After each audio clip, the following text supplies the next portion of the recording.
Hi guys, I'm Jody, and we're going to do just a really quick stretch that you can do at any time. It's more a lengthened stretch, so preferably if you're going to do it after you exercise. You can do it on its own, but you don't want to do too long a stretch before you do anything too intense. So really this is just for the end of workout, or you've been sitting down for a little bit long and you just want to open everything up. So just bring your feet underneath your hips. We're just going to start with a couple of rolling downs, one vertebrae at a time. If your hamstrings are a little tight, soften your knees. Keep your head nice and heavy. Push through your heels. Take a breath in. And then as you breathe out, roll up. You can do this with your knees straight or bent. If you feel a nerve stretch down your back when your knees are straight, keep them bent. Just one more. You can do as many as you like here. From here, you're just going to walk out into a downward dog. And we'll do a calf stretch here. So just pushing your calves into the mat. You can get, if you bring your shoulder blades in towards each other, you can get right in between your shoulder blades as well. It feels really good. Relax your head and then just bend one knee, pushing that opposite heel into the floor. Alternating legs, calf stretch. If your calves are really tight and they don't get to the floor, it really doesn't matter. One more, both heels down, and then from here, just lower your knees down. Walk your hands forward, so you're lying down. You're gonna bring your hands, your elbows, in line with your shoulders. I'm gonna look this way, you're gonna look this way, yeah? What you wanna do is push your forearms into the mat and open your chest up, yeah? So you don't wanna be sinking into your lower back. Really, you wanna let your rib cage open up a little bit and think of shooting your chest forward and pulling your elbows in towards your body. So you're getting that, you can let your rib cage really open up here. And then if you want to take it a little bit further, push up. Yeah, try and do this with your glutes on, otherwise it just kind of collapses right into your lower back.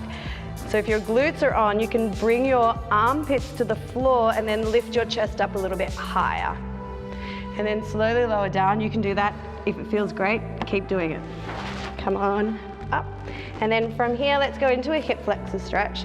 So you're gonna bring your right foot in between your hands. You wanna try and have your hands this way and not this way, on either side of your leg. Take this hip forward. What I want you to do here is try and tuck under. If you tuck under, you'll get more of a hip flexor stretch, and then this glute, turn it on. And that stretch will go down your quads a little bit more. You might even get a hamstring stretch here, which is kind of great. Then from here, if you want to take it up again, just tuck your toes under, lift that knee off, hold it here. You can take your hands onto your knee, keep your hips down, keep trying to tuck under just to really get into your hip flexors. And then from here, hands go back down. We're going to do a hamstring stretch two ways, depending on how you're feeling right now. Toes tucked under at the back, and you can just push back into a hamstring stretch here, or you can stretch both legs and take it back here, yeah? This kind of gets my calves, I'm feeling a little tight as well. Gets right in here, and then come on down. And then you can take that back to a plank and do the other side, and you know what to do, so I'm gonna come on up. This stretch is more for your obliques. Think of it like a mermaid on the reformer. So you want one leg tucked under at the back, the opposite foot is at your front knee.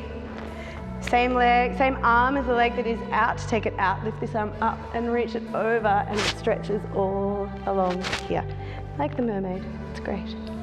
Then we're gonna get into your lower back, QL. So you can, there's a couple of ways to do it. From here, you can just rotate and reach your hand away from you, which will get QL.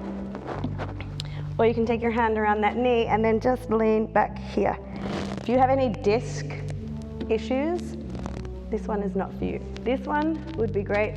This one, probably not so much, yeah? Same with the hamstring. If you get a nerve stretch when you stretch your hamstrings the way that I just did, I would lie on your back instead.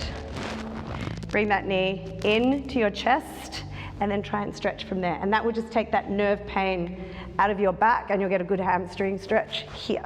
Then triceps. You're going to take your hand behind your head, like so.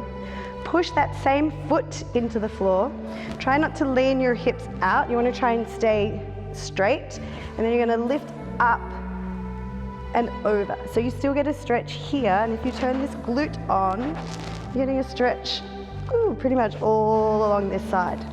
Keep pushing that heel into the floor. And then the other side. Oh, so good. Other side. So your hand is here. Side bend. Push that heel into the floor. Turn that same glute on. It's so good. And then come all the way up. And then just to open your chest up, interlace your fingers. I'll face this way. You can do this with straight knees or bent knees, depending on how you're feeling. I'm going to do it with bent knees today.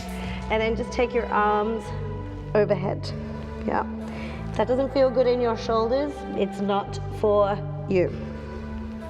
And then take a breath in, and then as you breathe out, come on up. You're going to stay with your fingers interlaced at the back, and just drop your right ear to your right shoulder. You probably see that as the left. And then slowly circle your head forward and around to the other side. Oh, that's so good. And you want to drop the opposite shoulder down. Yeah? So right now you would have your right ear to your right shoulder and drop the left shoulder down. Oh, it's so good. And then bring your head forward. Releasing your arms, just give your shoulders a circle. Ta-da!